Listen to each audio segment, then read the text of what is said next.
Hello everyone, welcome to my YouTube channel. In this video, we are going to look at the structure and functions of the female reproductive system. That is the system of organs which is meant for reproduction, menstruation, and urination. Don't forget to like, subscribe, and also press the notification bell so you can receive every bit of update from this channel. So the system, as the name implies, the system, and in biology, every system is made of organs, and every organ is made of tissue, and every tissue is made of cells. So the female reproductive system is a system of organs which is meant for reproduction, menstruation, and urination. So the three major functions of the system is for reproduction, menstruation, and urination. This means that the system has specialized organs that performs one of these functions, at least one of these three functions.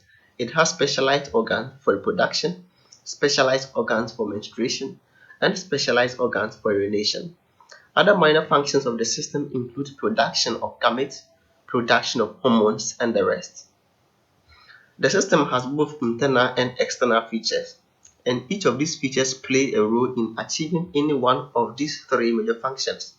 So we're going to look at the structure, the parts, and the functions of the external, and the parts or the function of the internal. Let's first look at the external features of the female reproductive system. So the female reproductive system externally displays five major parts.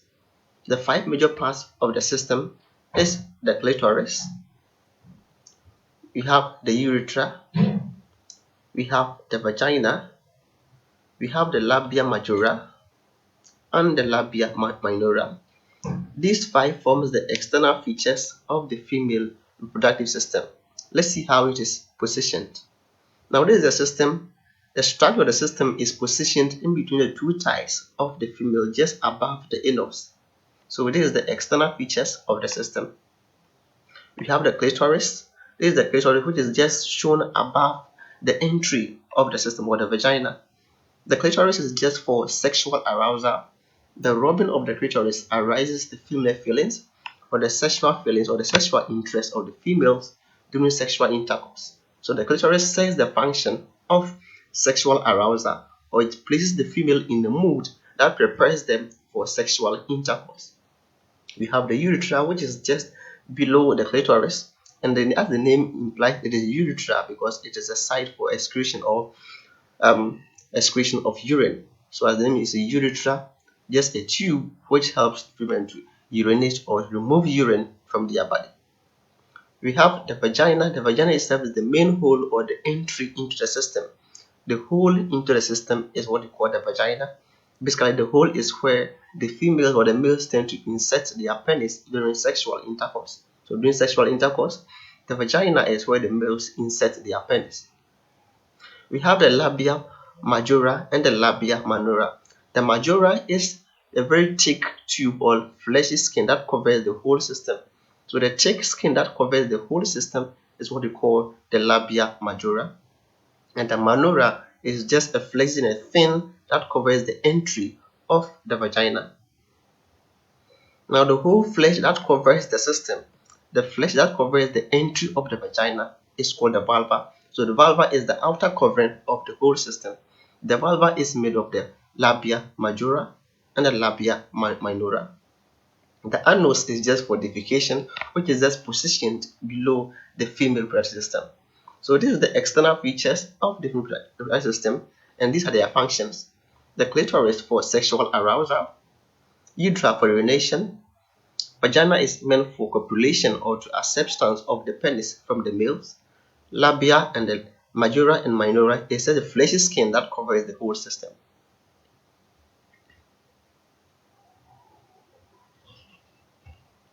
So this is basically the opening of the system.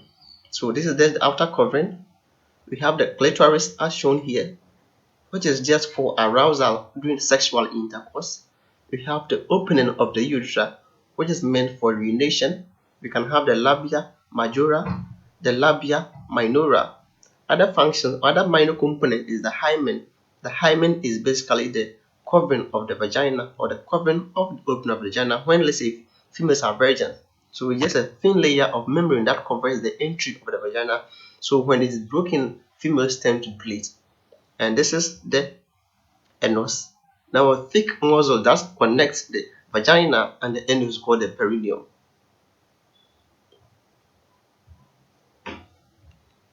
Now let's come to the internal features of the female reproductive system.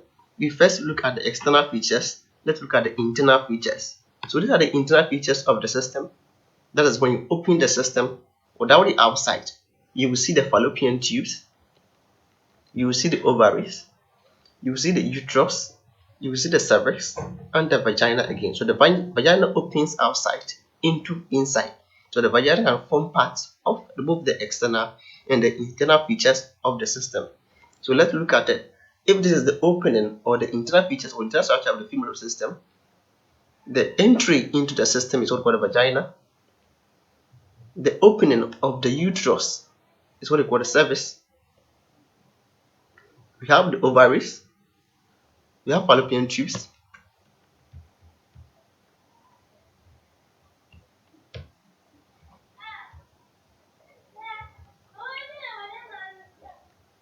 so let's continue. The internal features include the fallopian tubes, we have the ovaries, we have the uterus, the cervix, and the vagina. So as displayed here, this is the internal structure of the female reproductive system. As shown here is the entry into the system, where the cursor shows here. This is the entry where the male tends to insert their penis during sexual intercourse. The entry into the uterus, here is the uterus. The uterus is where the fetus grow. The uterus is where the fetus grow, as shown here, where the cursor shows here the uterus, where the fetus grow. The entry into the vagina is called the cervix, or the opening of the uterus, it's called the cervix. This is the opening of the uterus. So this is where basically the sperm tends to pass. Shown here is the uterus proper. This is the uterus. So the uterus is basically where the fetus grow. The fetus is just a product from fertilization of the sperm and the ovules, or the growth of the embryo. We have several muscles that covers the uterus. We can have myometrium, we can have endometrium. So the myometrium is the thick and outer covering of the uterus, and the thin inner covering of the uterus is called the endometrium. We have the uterine tubes. The uterine tubes has a connection with the urethra, produces urine for urination. We have the fallopian tubes or the oviduct. So the fallopian tubes is where basically fertilization occurs. So here, this is the ovaries.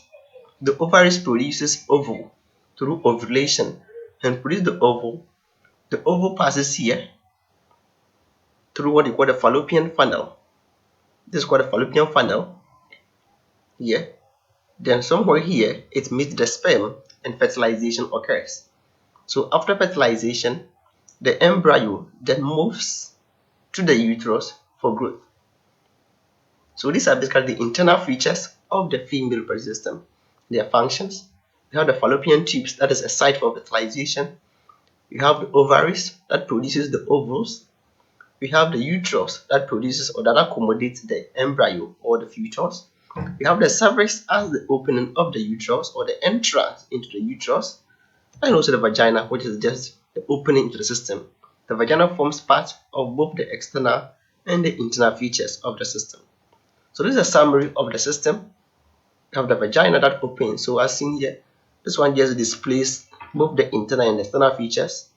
So this is where the insertion occurs. We have here the cervix, we have the uterus, ovaries, fallopian tubes. These are the components, the endometrium and myometrium. So thanks for watching.